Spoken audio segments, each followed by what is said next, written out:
My parents hated me when I bought a house and didn't give it to my spoiled brother. Before continuing the story, let us know in the comments which city you're watching from. Don't forget to subscribe to the channel, hit the notification bell so you won't miss more stories, and leave your like on the video. I learned early that love in my family wasn't distributed equally. It was rationed, carefully measured, and my brother got the lion's share while I survived on scraps. My parents never announced their favoritism. They didn't need to. It was in every action, every decision. When my brother wanted new sneakers, they appeared within days. When I needed school supplies, I heard lectures about budgeting and responsibility. He was 12 when they bought him his first laptop. I was 15 when I bought my own with money from my weekend job at a diner. "Your brother needs support," my mother would say, as if it explained everything. "He's more sensitive. You've always been the strong one." Strong. That word became my cage. It meant I didn't need encouragement when I made honor roll. It meant I didn't deserve comfort when I came home exhausted from double shifts. It meant my accomplishments were expected while his mediocrity deserved celebration. The summer I turned 16, I worked 40 hours a week at a warehouse while my brother spent 2 months at a summer camp in Colorado. My back ached from lifting boxes, my hands were rough with calluses. Meanwhile, he sent postcards about horseback riding and campfires. "Isn't it wonderful that he's having such formative experiences?" my father said at dinner one night, displaying one of the postcards on the refrigerator. I looked down at my calloused hands and said nothing. When something broke in the house, I was questioned first. When money went missing, I was accused. When my brother crashed my mother's car during his first week with a license, she cried about how traumatized he must be. When I accidentally scratched my father's car door with my bike 3 years earlier, I'd paid for the repair out of my own savings. The pattern was so consistent it became invisible to everyone but me. My brother floated through life on excuses and second chances.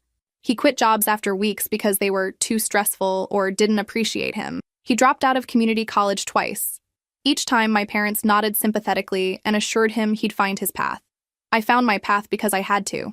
At 17, I was working 2 jobs and saving every dollar. At 18, I moved into a tiny studio apartment that smelled like old carpet and cooking oil.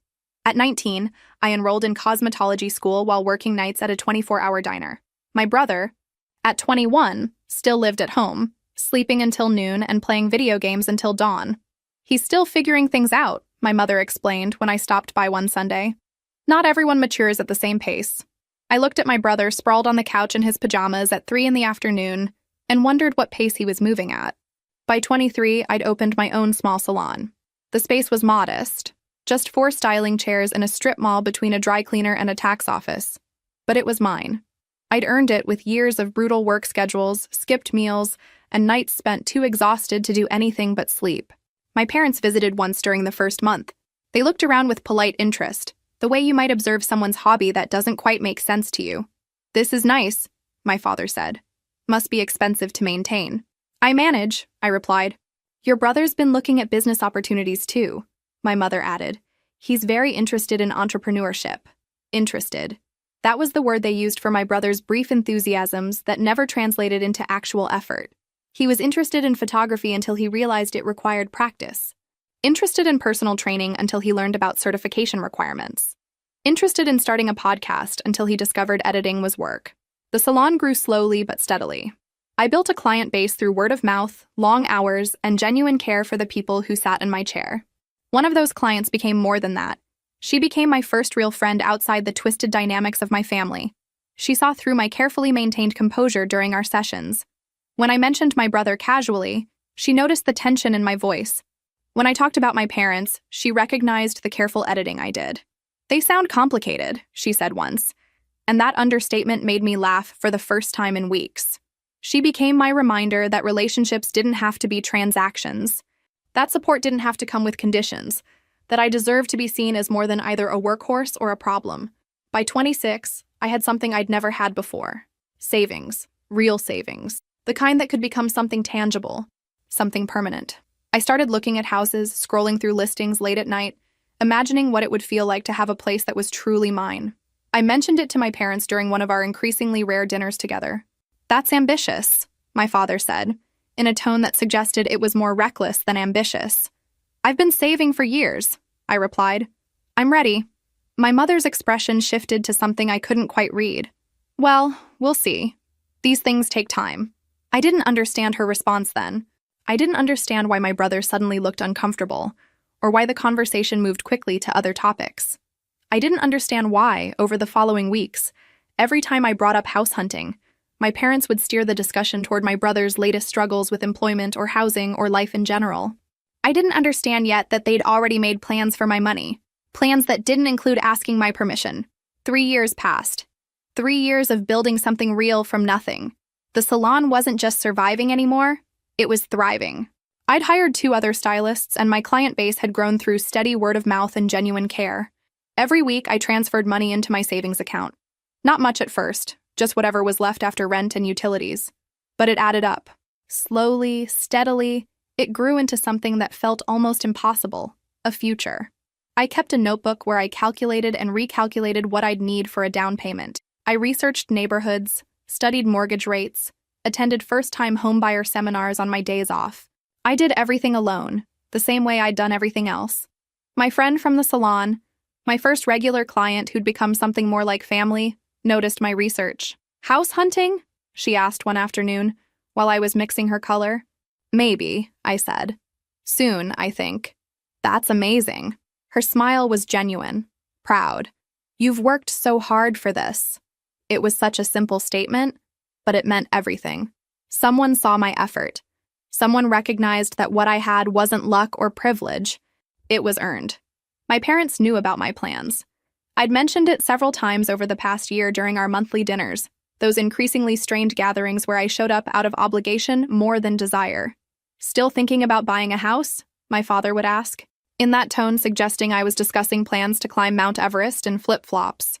"Still saving," I'd reply. Then my mother would sigh, that particular sigh signaling incoming guilt. "Your brother's having such a hard time finding stable housing. The rental market is so difficult for young people." My brother was 29. I'd been supporting myself since 18. "Maybe he should consider a roommate," I'd suggest, knowing it was pointless. "Share costs." "He's very particular about his living environment," my mother would say. "He needs his own space to really thrive." I'd lived in a studio apartment the size of most people's living rooms for 5 years. I'd shared a 2-bedroom with 3 other people before that. But sure, my brother needed his own space to thrive. The conversations always followed the same pattern. I'd mention my progress, my plans. My parents would listen with distracted attention, then pivot to my brother's struggles, his needs, his sensitivities. Every family dinner became a reminder that my achievements were footnotes to his failures. But I kept saving. By 27, I had enough for a down payment on a modest house in a decent neighborhood. Not anything fancy, just a small 2-bedroom with a yard big enough for some flowers. Something mine. My friend helped me research neighborhoods, checked crime statistics, reviewed school ratings even though I had no kids. She got excited about kitchen layouts and backyard potential. "You should start looking seriously," she said one day. "You're ready." I was ready. Financially, emotionally, practically ready. I'd worked for over a decade for this moment. I'd sacrificed social life, vacations, new clothes, nights out. I'd chosen the future over the present in 1,000 small ways. I mentioned my timeline at the next family dinner. "I'm planning to start seriously house hunting next month." My mother's fork paused halfway to her mouth. My father exchanged a look with her, something quick and unreadable. "That's quite soon," my father said slowly. "I've been planning this for 3 years." "Yes, but..." my mother started, then stopped. "Have you thought about all the costs involved? Maintenance, repairs, property taxes?" "I've researched everything," I said. "I know what I'm getting into." My brother, who'd been quiet through most of dinner, suddenly spoke. "Must be nice to have that kind of money saved up." The resentment in his voice was palpable. I looked at him, at this man who'd never held a job longer than 4 months, who still asked our parents for money at nearly 30. "I worked for it," I said simply. "Some people have to work harder than others," my mother said quickly, placing her hand over my brother's. "Everyone's journey is different." I recognized the dismissal for what it was. My hard work was just easier circumstances in their narrative. My brother's inability to save money or take responsibility was a journey that deserved compassion. The evening ended earlier than usual.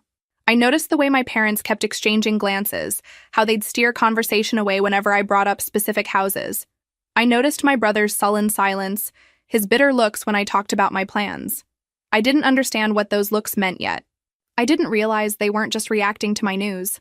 They were reacting to their own plans falling apart. Plans they'd made without asking me. Plans that involved my money, my sacrifice, my decade of work. Plans where I was a supporting character in the story of making my brother's life easier. I should have seen it coming. All the signs were there, scattered through years of conversations and redirected discussions. But I'd been too focused on my own goal, too determined to finally have something that was mine. I'd learned soon enough, in the most painful way possible. The discovery happened on a Tuesday afternoon, completely by accident. I'd stopped by my parents' house to drop off some paperwork they needed for their taxes.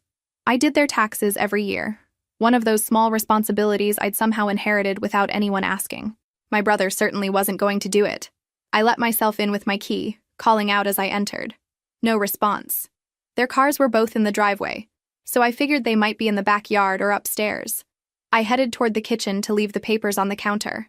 That's when I heard voices coming from my father's study. The door was slightly ajar, and I could hear my mother's voice clearly. She mentioned next month, my mother was saying. That's perfect timing. The place on Maple Street is still available. Has he been to see it yet? My father asked.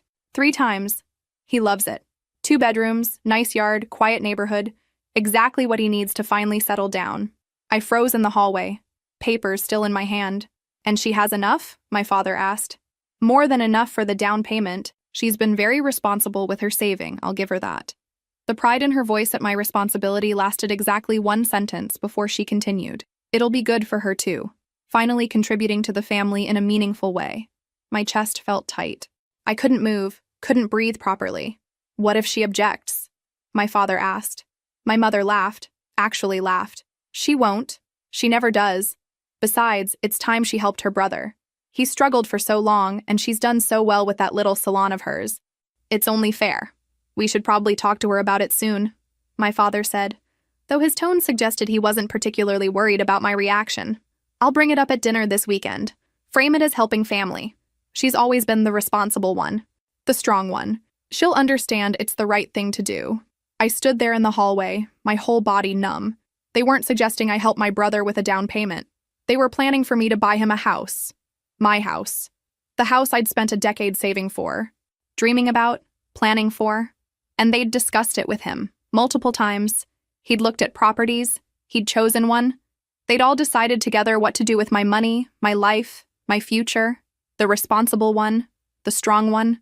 Those words I'd heard my entire life suddenly crystallized into their true meaning. The one who sacrifices. The one who gives up what she wants. The one who exists to make other people's lives easier. I backed away from the study, my footsteps careful and quiet on the hardwood floor. I set the tax papers on the entry table and left the house as silently as I'd entered, pulling the door closed with a soft click. I sat in my car for 20 minutes before I could trust myself to drive. My hands shook on the steering wheel. I felt sick, dizzy with the weight of what I'd learned. They'd never planned to let me buy my own house. They'd known about my savings for years, watched me scrimp and sacrifice, listened to me talk about my plans. And the whole time, they'd been making their own plans for that money. It wasn't even a request they were planning. It was an assumption, a foregone conclusion. Of course I would give my brother what he wanted.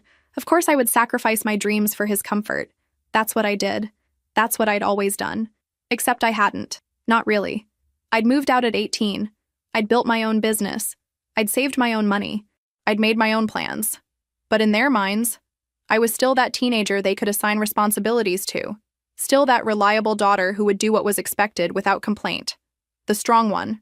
The responsible one. The one who didn't need anything, because she could handle everything alone. I drove to the salon even though it was my day off. I let myself in through the back door and sat in my styling chair, staring at my reflection in the mirror. This woman who looked back at me had built something real. She'd earned every dollar in her savings account. She'd worked jobs that left her exhausted and in pain. She'd sacrificed years of her youth to create a future, and her family thought that future belonged to someone else. My friend called that evening. I told her everything, the words spilling out in an angry rush that left me breathless. "That's insane," she said. "You know that's completely insane, right?" "They think it's fair," I said. "They think I owe him this." "You don't owe anyone your life," she said firmly. "What are you going to do?" I looked around my apartment, this space I'd been planning to leave. I thought about the notebook full of calculations, the research, the dreams. I thought about my brother, 29 years old, and still expecting other people to solve his problems. "I'm going to buy a house," I said. "Good," my friend said. "When?" I pulled up the real estate website on my laptop, scrolling through listings I'd bookmarked weeks ago. Tomorrow, I said. I'm buying it tomorrow. The 30 days passed in a blur of inspections, appraisals, and final paperwork. I maintained my silence with my family, showing up to occasional dinners, deflecting questions about house hunting with vague responses about still looking. My mother seemed satisfied with this, probably reporting back that I was being appropriately manageable. I closed on the house on a Friday afternoon. The agent handed me the keys, and I sat in my car outside the empty cottage, holding those keys like they were made of something precious. They represented freedom, choice, autonomy. My friend helped me move that weekend. I didn't have much furniture, just what I'd accumulated in my small apartment. We made multiple trips in her truck, laughing and celebrating this milestone that was entirely my own. You need to tell them eventually, she said on Sunday evening as we assembled my bed frame. I know, I said. I just want a few days of peace first. Those few days ended on Tuesday. I was at the salon when my phone started ringing. My father. I let it go to voicemail. 30 seconds later, it rang again. My mother. Then my brother. Then my father again. My stomach dropped. They knew. I checked my voicemail. My father's voice was tight with barely controlled anger. We need to talk. Immediately. Call me back. I didn't call back. The calls continued throughout the day. 10, 15, 20 missed calls. Text messages flooded in. From my mother. How could you do this without telling us? From my father. Call me now. From my brother. You bought a house? Are you serious? I turned my phone on silent and tried to focus on work, but my hands were shaking. By the time I closed the salon that evening, I had 37 missed calls and too many messages to count. I sat in my car, staring at my phone, trying to summon courage. I drove to my new house instead. My house. I let myself in, turned on the lights, looked around at the space that was still mostly empty but completely mine. They couldn't take this from me. They could be angry, disappointed, furious, but they couldn't take this. My phone rang again. My father. I took a deep breath and answered. Where have you been? He demanded. We've been trying to reach you all day. I was working. We found out about the house. The agent mentioned it to someone your mother knows. How could you do this without discussing it with us? I didn't need to discuss it. It's my money. My decision. Your money? My father's voice rose. After everything we've done for you, after we raised you, supported you, I almost laughed. Supported me. They'd supported my brother. I'd supported myself since I was 16. You did support me until I was 18. Then I supported myself. This house was bought with money I earned. You knew your brother needed help, my father said. You knew he was looking for a place. We had plans. You had plans. Plans you made without asking me. Plans that involved my money and my future, and you never once thought to include me. Because we knew you'd be difficult about it. My mother's voice came through. She was on speakerphone. We knew you'd be selfish. Selfish, there it was, the word I'd been waiting for. I worked for 10 years for this house. I sacrificed everything for it. That's not selfish. That's called earning something. Your brother can't afford his own place, my mother said, crying now. He's struggling, and you could have helped him. You could have done the right thing. The right thing would have been asking me. The right thing would have been letting me make my own choices. The right thing would have been treating me like an adult instead of an ATM. How dare you, my father said. After everything, how dare you speak to your mother that way? I'm done with this conversation. I bought a house. It's mine. That's the end of it. If you don't transfer that house to your brother, my father said, his voice cold and hard, you are no longer part of this family. Do you understand? You will be choosing a house over your own flesh and blood. The ultimatum hung in the air. I looked around at my empty living room, at the walls that needed painting. I thought about my brother, who'd never worked for anything. I thought about my parents, who'd spent 3 decades treating me like my only value was in what I could provide. Then I guess I'm choosing the house, I said quietly. My mother's sob was loud through the speaker. You're destroying this family. No, I said. I'm finally choosing myself. There's a difference. I hung up before they could respond. My phone immediately started ringing again, but I turned it off completely. I sat on the floor of my empty house in the silence that followed and waited to feel guilty, waited for the doubt to creep in. It didn't come. Instead, I felt something lighter, something I hadn't felt in years. Relief. The silence lasted 3 days. 3 blessed days where I could breathe. I painted bedroom walls, refinished kitchen cabinets, planted herbs in the garden.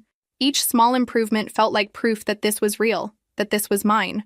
On the fourth day, my phone buzzed with a notification, a text message to the family group chat, the one I'd forgotten I was still part of. My brother had sent a message meant for my father, but he'd accidentally sent it to the group instead. If we keep pressuring her, she'll crack. Mom needs to cry more when she talks to her. Make her feel guilty about breaking up the family. Dad should threaten to cut her out of the will.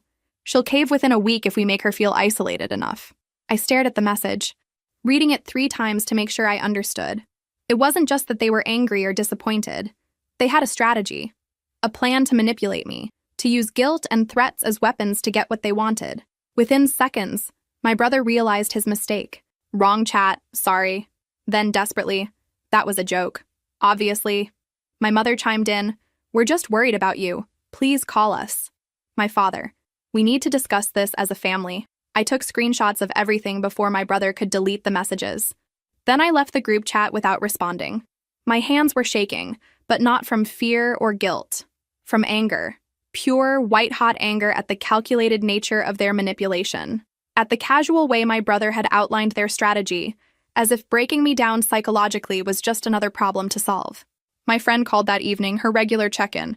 I told her everything. That's actually insane, she said. That's like genuinely unhinged behavior. They think it's normal, I said. They think they're entitled to my money, my work, my life, and they're shocked that I'm not playing along. What are you going to do? I looked at the screenshots on my phone. Evidence of exactly what they thought of me, how they saw me. Not as a person, but as an obstacle to overcome. I'm going to do nothing, I said. I'm going to live my life and let them deal with their own. Good, she said firmly. You don't owe them anything, especially not after this. But they weren't done trying. Over the next week, the calls started again. Not from my parents this time, but from extended family members I barely spoke to. My aunt, whom I'd seen maybe twice in the last 5 years. My grandmother, who'd never shown much interest in my life. Even my father's brother, who'd always been distant. They all called with variations of the same message. Family is important. Your brother is struggling. Couldn't you help just this once? Think about your parents' feelings. It became clear that my parents had launched a campaign, recruiting anyone they could to pressure me. They'd painted themselves as victims of my selfishness. My brother as someone deserving of pity and help. None of them asked my side of the story. None of them questioned why my brother, at nearly 30, couldn't support himself. None of them seemed to find it strange that my parents expected me to buy him a house. I kept my responses brief and consistent. This is between me and my immediate family. I appreciate your concern, but I won't be discussing this further. 2 weeks after the accidental group chat message, a letter arrived at my salon. Not at my new address, which they didn't have. At the salon, delivered by certified mail. It was from a law firm, threatening legal action if I didn't return the family's investment in my education and upbringing. They were claiming that my parents had financially supported me with the expectation of future reciprocity. It was nonsense, legally speaking, but it was telling. They were desperate enough to try intimidation tactics, to make official-sounding threats in the hope that I'd be scared into compliance. I consulted a lawyer anyway. She read the letter and actually laughed. "This is garbage," she said. "There's no legal basis for any of this, but I'd recommend sending a cease and desist letter. Let them know that any further harassment will result in actual legal action from you." I authorized the letter that same day. Something formal and intimidating, citing harassment laws and demanding all contact stop immediately. "Are you sure about this?" she asked before sending it. "This is pretty much the nuclear option with family." "They went nuclear first," I said. "I'm just responding." The letter was sent. For 48 hours, there was complete silence. Then my mother called from a number I didn't recognize. I answered without thinking, assuming it was a client. "You sent your own parents a legal threat?" she said, her voice shaking with what I assumed was rage or tears or both. "You're really going to do this to us?" "You sent one first," I pointed out. "That was just to make you see reason. We never would have actually sued you. And my letter is just to make you stop harassing me," I said calmly, "which you'll notice has included calling from a different number to get around me blocking you." She hung up without another word. That evening, I sat in my living room, in the house they'd planned to take from me, surrounded by furniture I'd bought with my own money, and I felt something unexpected. Peace. Real peace. The kind that comes not from having everything perfect, but from knowing exactly where you stand. They'd shown me who they were. I'd chosen who I wanted to be, and I'd never been more certain I'd made the right choice. The cease and desist letter worked, at least temporarily.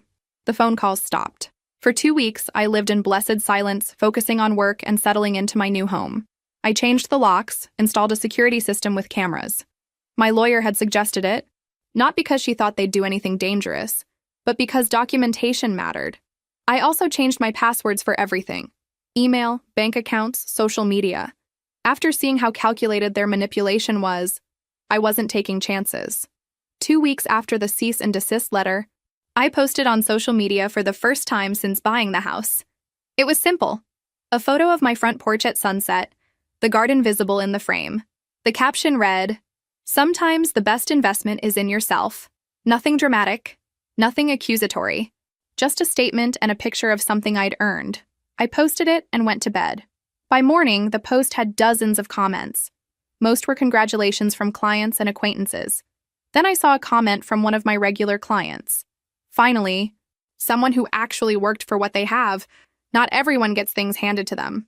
It was innocent. She had no idea about my family situation.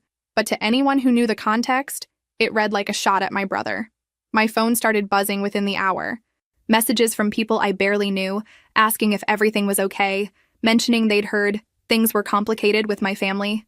My mother had been talking. She'd been sharing her version of events, painting herself as the victim. And now people were putting pieces together. My father called that afternoon furious. "You're publicly humiliating your brother," he said. "That post, those comments, everyone's talking about it." I posted a picture of my house. I said calmly, "I can't control what other people comment. You know exactly what you're doing. You're trying to make him look bad." "I'm not trying to make anyone look anything. I'm living my life. If that makes him look bad by comparison, maybe that's something he should think about." "You've always been jealous of him," my father said. "You can't stand that he's the favorite." "I'm done with this conversation. Don't call me again." I hung up and blocked his number. Then my mother's. And my brother's. I should have done it weeks ago. That evening, I got a message from someone I'd gone to high school with. "Your brother is asking people to donate to a crowdfunding campaign. He's saying he needs help buying a home. I thought you should know." She sent me a link. There he was, with a carefully crafted sob story about financial hardship and family difficulties. He talked about struggling to find stable housing, about working hard but never quite getting ahead. He didn't mention quitting every job after weeks, didn't mention our parents supporting him for 3 decades, didn't mention they'd planned to use my money to buy him a house. Instead, he positioned himself as someone who'd fallen on hard times through no fault of his own. The campaign had been up for 3 days. He'd raised exactly $73. I took screenshots of everything. Then I made a decision. I posted the screenshots on my social media with a simple caption: "Interesting perspective on financial hardship from someone who's never held a job longer than 4 months and whose family planned to buy him a house with my savings." It was petty. I knew it was petty even as I hit post. But I was done being silent, done letting them control the narrative. The response was immediate and overwhelming. Friends, clients, acquaintances came out in support. They shared their own stories of entitled family members. My brother's crowdfunding campaign was flooded with comments, not sympathetic ones. People called him out for his entitlement, his manipulation. Someone even found old posts of him bragging about vacations, contradicting his claims of hardship. The campaign was taken down within hours. My friend called me that night. "Well, you certainly didn't hold back. Was it too much?" I asked, feeling a mix of satisfaction and guilt. "Honestly, no. They tried to manipulate you, harass you, legally threaten you. You just told the truth. The truth feels brutal sometimes," I said. "Truth usually does," she replied, "especially when people have been lying for so long." I looked at my phone, at the notifications still pouring in, at the messages of support. For years, I'd been silent. I'd been the strong one, the responsible one, the one who didn't cause problems. I'd let them write the story however they wanted, but I wasn't in the margins anymore. I had a house, a business, a life that was entirely my own. And if they wanted to make this public, if they wanted to play games with crowdfunding campaigns and social media sympathy, then fine, I'd play too. But I'd play with the truth. The fallout from exposing my brother's crowdfunding campaign was swift and far-reaching. Within 24 hours, the narrative had completely shifted. People who'd been sympathetic to my parents' version suddenly understood what had really been happening. Former family friends reached out with apologies, saying they'd only heard one side. Some of my mother's own circle quietly distanced themselves. My brother tried damage control. He posted a long explanation about how he'd been misunderstood and how family drama had gotten blown out of proportion. But the screenshots I'd posted were clear. The comments on his post were brutal. People called him out directly, asked about the jobs he'd quit, questioned why a 30-year-old expected others to buy him a house. He deleted the post within hours. Then he deleted his entire social media account. My parents tried a different approach. They sent a certified letter to my business, carefully worded by their lawyer. Not threatening this time. An attempt at manipulation disguised as reconciliation. They wanted to have a conversation about healing the family. They suggested family counseling. They offered to find a solution that works for everyone. I showed the letter to my lawyer. She read it and shook her head. They're trying to create a paper trail that makes them look reasonable. If you don't respond, they can claim you refused all attempts at reconciliation. So I have to respond? You should. But be brief. Acknowledge receipt and decline. Don't explain, don't justify. Just no. I sent a single-sentence response through my lawyer. I acknowledge receipt of your letter and decline your offer. Nothing more. No explanation. No door left open. The response from my father came directly to my phone from yet another unknown number. You're really going to throw away your entire family over money? I stared at the message before responding. You threw away your daughter the moment you decided my only value was in what I could provide to my brother. I blocked the number. My friend noticed how tired I was getting. Not physically tired, but emotionally exhausted from the constant vigilance. You should take a vacation, she suggested one evening. Get away for a week, somewhere they can't find you. I can't leave the salon for that long. Yes, you can. You have 2 other stylists. When's the last time you took a real break? I couldn't remember. Years, probably. Think about it. You've been in survival mode for months. You need to actually live a little. She was right. I'd been so focused on defending my choice that I'd forgotten there was supposed to be joy in having it. I booked a week at a small cabin 3 hours away. Somewhere without cell service, without internet, without any way for my family to reach me. I told no one where I was going except my friend and my lawyer. I packed books I'd been meaning to read and comfortable clothes. The first day at the cabin, I couldn't relax. I kept checking my phone obsessively, forgetting there was no signal.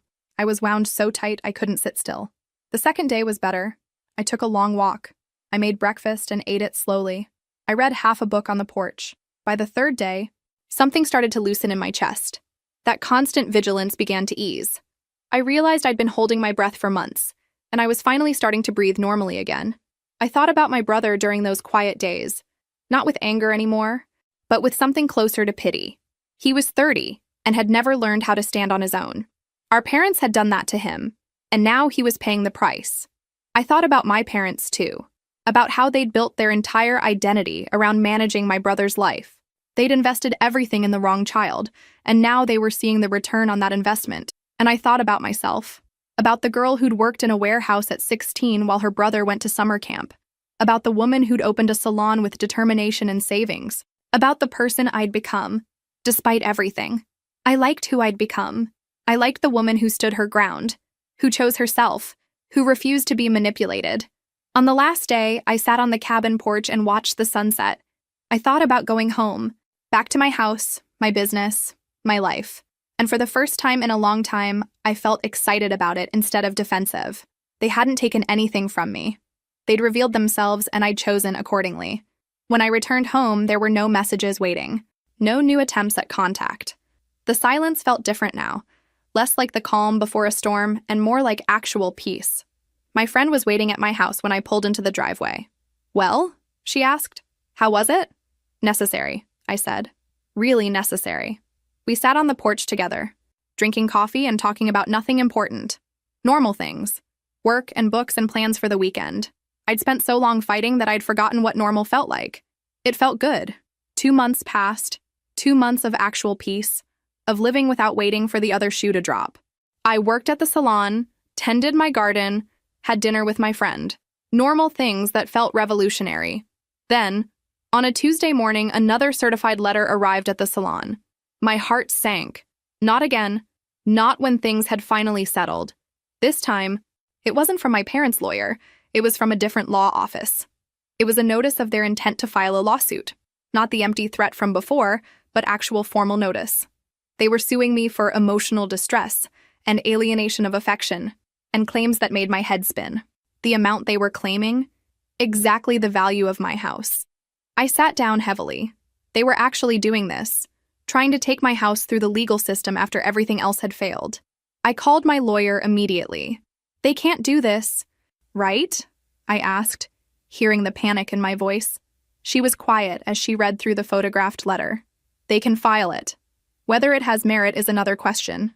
These claims are weak, very weak, but defending against even a frivolous lawsuit costs time and money. So they're just trying to bleed me dry? Probably. Or they're hoping you'll settle to make it go away, which I strongly advise against. I'm not settling. I'm not giving them a cent. Good. Then we'll file a motion to dismiss and counterclaim for legal fees. But I need to be honest. This could take months, maybe longer. And it's going to be expensive. I looked around my salon, at the business I'd built. I thought about my house. Do what you need to do, I'm not backing down. The lawsuit became public record within days. My clients asked about it. My friend was furious. Even people I barely knew reached out with support. My parents, meanwhile, told anyone who would listen that they'd been forced to take legal action because I'd refused all reasonable attempts at reconciliation. Some people believed them. A few clients stopped coming. Not many, but enough to notice. People from my parents' social circle. They'd chosen a side, and it wasn't mine. 3 weeks after the lawsuit was filed, my father called the salon directly. The business line. One of my stylists came to get me. Your father's on the phone. He says it's urgent. I considered not taking it, but something in me needed to hear what he had to say. Yes? I said, my voice cold. We need to talk, before this gets any further. You filed a lawsuit against me. I think we're pretty far already. That can all go away. We can drop it today. We just need you to be reasonable. Reasonable. What does reasonable mean to you? Transfer the house to your brother, or sell it and give him the proceeds. We're not trying to punish you. We just want what's fair. I almost laughed. You filed a lawsuit for emotional distress. You're trying to take my house through the courts after manipulation, harassment, and public humiliation didn't work. And you think that's not punishment? Your brother is in a bad place, my father said, his voice cracking. He's living in a studio apartment he can't afford. He's depressed. He's struggling. And you could help him, and you're choosing not to. He's 30 years old. He's struggling because you never taught him how to work, how to stand on his own. You created this situation, not me. So you're going to let your own brother suffer? I'm going to let my adult brother experience the natural consequences of his choices and your parenting. If you don't drop this, we're going forward with the lawsuit. We'll take this all the way. We'll make sure everyone knows what kind of person you are. They already know, because you've been telling them, and it hasn't worked. So go ahead, file your lawsuit. But I'm not giving you my house, and I'm not giving you my money, and I'm not giving you one more second of my peace. I hung up before he could respond. My hand was shaking. One of my stylists came over and squeezed my shoulder. You okay? I will be. That evening, I met with my lawyer to go over strategy. She'd filed the motion to dismiss and the counterclaim for legal fees. Now we waited. The judge will likely see this for what it is, a shakedown. But we need to be prepared for the possibility it goes to trial. How long could that take? Worst case? A year. Maybe more. A year of this hanging over my head. I can handle a year, I said, with more confidence than I felt. I drove home and sat on the porch in the growing dark. I thought about giving up, about how much easier it would be to just sell the house, give them what they wanted, and move on. But then I thought about what that would mean. They'd won. Manipulation and harassment and legal intimidation actually worked. I'd learned nothing, changed nothing, chosen nothing. I'd bought this house to prove I could choose myself. Giving it up now would be the ultimate betrayal of everything I'd fought for. So I wouldn't. No matter how long it took, no matter how much it cost, no matter how exhausting it became, this was my line in the sand, and I wasn't moving. 4 months into the lawsuit, something shifted. My lawyer called with news. Their lawyer wants to meet. Off the record, to discuss settlement. I already told them no settlement. I know, but hear me out. Our motion to dismiss was granted on 2 of their 3 claims. The judge called them without merit. The only claim still standing is weak, and their lawyer knows it. So they want to negotiate their way out before they look worse? Probably. But it's also an opportunity. We can make demands, including payment of your legal fees. I thought about it. 4 months of stress, of legal bills piling up. Okay. But I'm not giving up anything. Not the house, not money, nothing. Understood. The meeting was held at a neutral location, a conference room downtown. My lawyer and I arrived first. My parents' lawyer came in alone, looking tired. "Where are my parents?" I asked. I advised them not to attend. This conversation will be more productive without emotions running high. He was probably right. He laid out their position, which had changed significantly. They were willing to drop the lawsuit completely if I agreed to give my brother $20,000. "No," I said immediately. "It's significantly less than they were originally seeking. It's $20,000 more than they deserve. They've harassed me, threatened me, and filed a frivolous lawsuit. And now they want me to pay them for the privilege of making it stop? My clients feel they've been reasonable," he said, though his tone suggested he didn't believe it. "Your clients," my lawyer said, "have filed a lawsuit that's been mostly dismissed already. The remaining claim is weak. When this goes to trial, not only will they lose, but the judge may award my client her legal fees, which are considerable." He was quiet. "What would your client accept?" "Complete dismissal with prejudice, meaning they can never file these claims again, a written apology, and payment of my client's legal fees to date. They'll never agree to payment of fees. Then we'll see them in court," I said, standing up. "I'm done negotiating with people who think I owe them my life." We left. As we walked to the parking garage, my lawyer grinned. That was satisfying. "Think they'll agree?" "To the legal fees? Probably not, but they might agree to everything else just to make this go away. They're losing in the court of public opinion and in actual court." 3 days later, their lawyer called back. They'd agree to dismiss with prejudice and provide a written statement. Not an apology, but a statement acknowledging the dismissal and agreeing to no further legal action. They wouldn't pay my legal fees. "Take it," my lawyer advised. "You've won. They're giving up. The legal fees suck, but you'll recover, and this ends it definitively." I thought about holding out, but I was tired, so tired of fighting. "Okay, I'll take it." The paperwork was filed within a week. The lawsuit was officially dismissed with prejudice. The written statement was vague and legalistic, but it was there. They were done. My friend took me out to dinner to celebrate. "How does it feel?" "Strange, like I should feel more relieved than I do." "You've been in fight mode for almost a year. It takes time to come down from that." She was right. Even though it was over, I still found myself checking my phone obsessively, still jumped when the salon phone rang. But slowly, over the following weeks, the tension began to ease. No more calls. No more letters. No more threats. Just silence. Real silence. The kind that meant it was actually over. 1 month after the lawsuit was dismissed, I was at the grocery store when I saw my brother. He was in the produce section, looking thin and tired, wearing clothes that had seen better days. We made eye contact. For a moment, neither of us moved. Then he looked away first and walked quickly in the other direction. I stood there, holding a bag of apples, feeling something complicated. Not satisfaction. Not pity. Something closer to sadness for what could have been different if our parents had raised us both instead of just him. But he was 30 years old now. Whatever he did with his life from here was his choice. I couldn't fix him. Couldn't save him. Couldn't make up for decades of learned helplessness. All I could do was live my own life. I finished my shopping and went home to my house. I made dinner in my kitchen, ate it on my porch, watched the sunset over my garden. It was mine. All of it. Earned through work and sacrifice and the courage to choose myself. They'd tried everything. Manipulation, guilt, harassment, legal threats, lawsuits. And I'd survived all of it. More than survived. I'd won. Not because I'd destroyed them or gotten revenge. I'd won because I'd kept what was mine. Because I'd refused to let them rewrite my story or steal my future. I'd won because I was free. 6 months after the lawsuit was dismissed, I thought the story was over. I'd moved on with my life, focused on the salon, enjoyed my house. The past felt like something I'd survived and left behind. Then my brother showed up at my door. It was a Saturday morning. I was still in pajamas drinking coffee on the porch when I saw him walking up the driveway. He looked worse than at the grocery store. Thinner, more tired, wearing the same jacket. My first instinct was to go inside and lock the door. But something stopped me. Maybe curiosity. Maybe the lingering remnants of the sister I'd once been. "What do you want?" I asked, not standing up, not inviting him closer.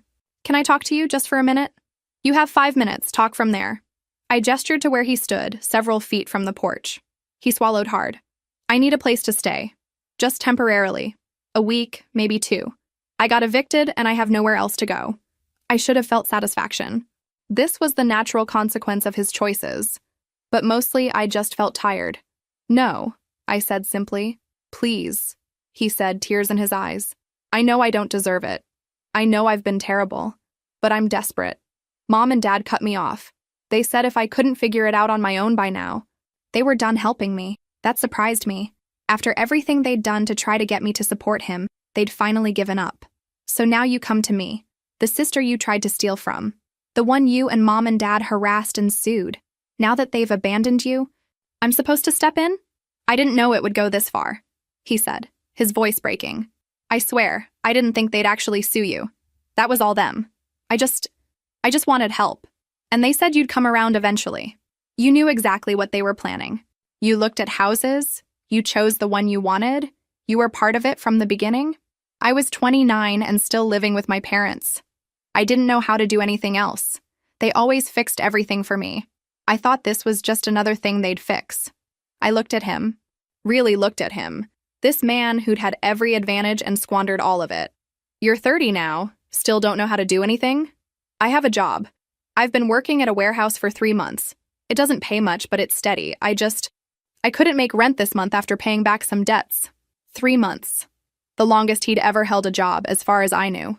Where were you planning to go after 2 weeks here? I don't know. I was just trying to solve the immediate problem. There it was. The pattern that had defined his entire life. Never thinking ahead, never planning, just lurching from crisis to crisis. I can't help you. Not because I'm cruel or heartless. Because helping you now would just be another reset button. Another way to avoid consequences. You need to figure this out yourself. I don't know how, he said, genuinely lost. Then learn. The way I did. The way millions of people do every day. You call shelters. You ask about assistance programs. You reach out to friends. You make a plan. You do it scared and uncertain and without a safety net, because that's what being an adult means. You really won't help me at all? Not even with information about where to go? I pulled out my phone and searched for resources. I forwarded him a list of shelters, assistance programs, food banks, and job training services.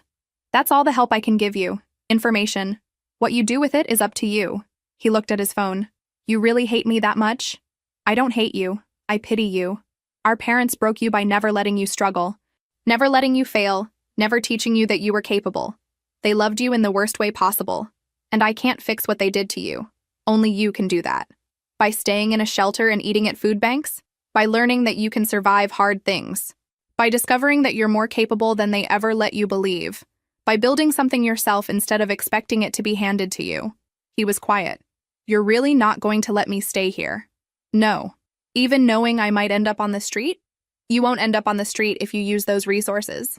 But even if you did, that's your responsibility, not mine. I can't save you from yourself. He turned to leave, then looked back. I'm sorry. For all of it. The house thing, the lawsuit, everything. I'm sorry. It was the first time he'd ever apologized to me for anything. I believe you, but that doesn't change my answer. He nodded and walked away. I watched him reach the street, hesitate, then pull out his phone and start scrolling through the resources I'd sent. It wasn't much, but it was a start. My friend called an hour later. She'd seen my brother leaving. Are you okay? I think so. I just turned away my brother who was asking for help. You gave him resources. That is help, just not the kind that would enable him. He apologized. Good. He should have. Did it change anything? No. But it was something. I sat on my porch long after, thinking about the boy my brother had been and the man he'd become, thinking about whether he'd actually use those resources or find another person to manipulate. But mostly, I thought about the fact that it wasn't my problem anymore. He was 30 years old. What happened next was up to him, and I was finally, truly free. 1 year later, I was at the salon when a familiar face appeared. My mother. She looked older, tired beyond physical exhaustion. She stood in the doorway, not quite entering, waiting for permission. I was with a client, mid-cut. I caught her eye in the mirror and gestured to the waiting area. She sat quietly.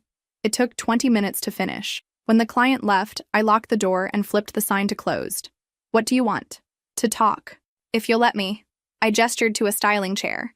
She sat, and I leaned against the counter, arms crossed. I wanted to tell you that I'm proud of you. This place, your house, everything you've built. I didn't respond. The words felt like they should mean something. but they didn't. Your brother has been living in a group home for 6 months. He's still working at that warehouse. He's been promoted twice. He seems different. Good for him, I said. Your father and I have been in therapy, trying to understand where we went wrong. And have you figured it out? She was quiet. We broke him. We loved him so much we never let him grow up. And we were so hard on you that you had to grow up too fast. It was the closest thing to acknowledgement I'd ever gotten. Why are you here? I wanted to apologize for everything. The favoritism, the harassment, the lawsuit, for not seeing you as a person instead of just a resource. Okay, apology noted. I know it doesn't fix anything. I'm not here asking for forgiveness or reconciliation. I just wanted you to know that I understand now what we did to you. I studied her face. She just looked sad and tired and genuinely remorseful. You didn't take anything from me. You tried, but I didn't let you. That's the difference. I know. That's why I'm proud of you. You were strong enough to stand up to us. He's learning too. You said so yourself. At 30. He's learning at 30 what you knew at 18. We sat in silence. Then she stood. I won't take more of your time. I just wanted you to know that I see you now. And I'm sorry it took losing you for me to understand. What about Dad? Her expression flickered. He's working on it. He's more stubborn, but he's trying. She walked to the door, then paused. If you ever want to talk, I'll be here. No expectations. Maybe someday, I said. She nodded and left. I stood in my empty salon, processing. It hadn't fixed anything, but it was something. That evening, I told my friend over dinner. How do you feel? Oddly, nothing. Like she was a stranger apologizing for something that happened to someone else. Maybe that's growth. You've moved on so completely that their drama doesn't touch you anymore. Maybe this was what healing looked like. Not forgiveness, just indifference. 3 months later, I saw my brother at a coffee shop. He was with people, laughing. He looked healthier. He saw me and waved, not coming over, just acknowledging my existence. I waved back. It was enough. 2 years after I bought my house, I expanded the salon, hired 2 more stylists, added chairs. The business was thriving. My friend had become family in every way that mattered. She was the sister I'd chosen. My house had become a home, the walls I'd painted, the garden I'd grown. Every corner was mine, earned through work and sacrifice. My parents sent a birthday card. Simple, no pressure. I sent a polite thank you text. We weren't reconciled, probably never would be. But we'd reached a detente. My brother kept his warehouse job, got an apartment with a roommate, started community college part-time. I heard updates through acquaintances. I was glad for him, in an abstract way. But his journey was his own, not my responsibility. I was 30 now, the same age my brother had been when he'd shown up desperate at my door. I thought about the girl I'd been at 16, working while he went to summer camp, the young woman at 23, opening a salon with determination, the person at 27, standing in an empty house with keys in hand. I'd fought for every single thing I had. No one had given me anything. And somehow, that made it all more precious. I sat on my porch one evening, watching the sunset over my garden, drinking coffee in my house earned through a decade of work. My phone buzzed. My friend asking if I wanted to catch a movie tomorrow. I smiled and texted yes. This was my life, built by my hands, chosen by my heart, earned through my refusal to be anything less than what I knew I could be. They'd tried to take it from me. They'd failed. Because in the end, I didn't just win a house. I won myself, and that was worth everything.